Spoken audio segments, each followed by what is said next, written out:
Today I will talk a little about mate preference and how this can change between sexes. When we think about mate choice, we often assume that this choice will be based on a trait that represents a fitness gain for the one that's chosen. So traits like visual display, nuptial gifts, and parental care are often used to assess an individual's sexual quality. And one of the most common traits used in mate choice is size, as bigger partners are often perceived as better partners. Since females are associated with high-cost gamete production, we often look at them to understand how mate choice are expressed, since they are considered to be the chooser sex. On the other hand, males are often neglected in this matter. Since the cost of each mate is minimal, we expect that males will try to mate with every partner available. But when we have systems where males incur great reproductive costs, we expect that they will present some kind of preference. Thinking about systems where we have males with high reproductive costs and they present mate preference, we can have two situations. The first, where only males choose, or second, they both choose. In this case, an interesting pattern can emerge. We have that the smaller individuals will try to mate with the bigger ones and they will be rejected. After this, they tend to mate between themselves. The bigger individuals will mate between themselves as well, and this will create what we call an associative mating by size, where individuals of similar size mate with one another. One species that has males incurring high reproductive costs is the golden silk spider, Trichonephila clavipes. This is a widely distributed species that occurs from the southern United States to the northern Argentina. In this species, we have great sexual dimorphism, with the females being several times bigger than the males. It is also important to note that males can only inseminate twice due to significant spermatic depletion, while females can have multiple offsprings. Additionally, the males live for about 14 days and the females up to 120 days. In this species, the females build their webs in the vegetation and the males distribute themselves around the females. It is very common to have more than one male per female web. When this happens, they fight, and the winner holds almost every copulation opportunity. The loser goes to the outer part of the webs and almost never copulates. The female's webs can be distributed in one of two ways. Either they can be connected to other females of the same species, or they can be spatially isolated. In aggregated webs, the male has a safer way to travel between them. But in isolated ones, the males have a high mortality rate when they try to go from one web to another. Thinking about this system, where males have different costs for expressing their preference, we expect that males will only choose in aggregated webs due to the lower cost of dispersion, so they will be able to express their preferences. And this accounted for, we can have that either both sexes choose or only the males choose. Here, for our first hypothesis, we have a graphic where the y-axis shows the female cephalothorax width and the x-axis show the male cephalothorax width. We expect that in aggregated webs, both sexes will choose each other. So the bigger the male, the bigger the female, presenting this pattern of assortative mating by size.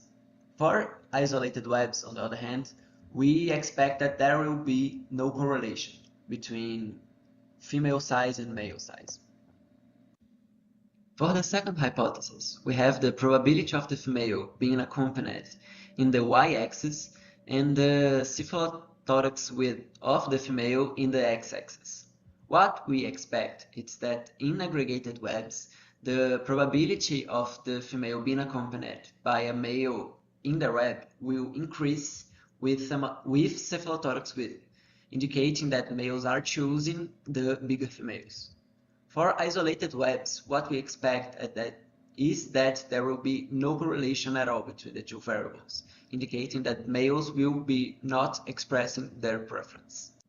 To assess these patterns, we went to a vegetation fragment here on campus and collected both males and females from aggregated and isolated webs. We also took note of who was together and where everyone was located. Then, we placed the spiders on graph paper and took photos of every individual. On the computer, we used the photos and ImageJ to measure each spider's cephalothorax width. Overall, we ended up sampling 132 females and 81 males. They were distributed between both aggregated and isolated webs. The sex ratio expected for this species is 3 males per female web. So what we said about how the males usually fight for the female access, it's very, very common and almost always expected. But this year these last 2 years, we found 0.61 males per female web. This is interesting because this attenuates the effects of competition on the choices expressed by the males, and this was a unique opportunity to assess how they choose and how are their preferences. For the first hypothesis, we have the female cephalothorax width in the y-axis and the male cephalothorax width in the x-axis. And what we found was that there was no correlation between male and female cephalothorax width. This indicates to us that the females are not choosing their partners by size. For the second hypothesis, we have the probability of being accompanied in the y-axis and the female cephalothorax width in the x-axis. And what we found was that the probability of being accompanied increases with the female cephalothorax width, independent of the spatial distribution of the webs. This indicates to us that the males are indeed choosing, but this effect is small, and this we will discuss next. We found that the females are not choosing their partners based on size. This could be due to their capability of mating and generating offspring with more than one partner. This leads to a very low reproductive cost per mating, and this can create a scenario where mating with partners from a larger genetic pool is advantageous. For the males, on the other hand, we found that they are choosing independent of web placement, but this effect is small. This could be due to a weak preference or, interesting enough, to male competition. When we consider competition between males, we can have two situations that vary with the spatial distribution of the webs. In aggregated webs, the males will compete for the preferred female, and the winner will be the bigger ones. the smallest losers will probably change webs since they can't compete with the bigger males in the web.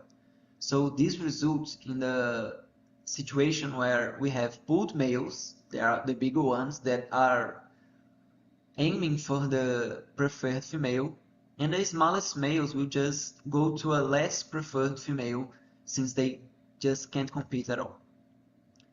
In isolated webs, however, we have that they don't change, the males don't change webs frequently. So when a loser loses the fight, they will stay in the web. So this will lead to no difference between pooled males and isolated males in females' webs. Thinking about this possibility, we tested this post hoc hypothesis and found that for aggregated webs, the biggest pooled males are larger than the males alone on the webs. So if we compare the max size of male cephalothorax, we have that for pooled males with 2 or more males in a web is way greater, way bigger than the males that are alone in the web. But for the isolated webs, we have that there's no change, there's no difference. So this goes along with what we thought that could be happening. And we are eager to design a new experiment to further explore this new scenario that can explain the patterns that we see in the wild. So some messages to take home are: the differences between sexes' life histories can lead to different reproductive patterns. The way we look at reproductive costs may be neglecting other life history constraints. And finally, that competition can lead to great changes in the expression of preference. So I would like to thank everyone who made this project a reality, and I would like everyone for your attention. Thank you.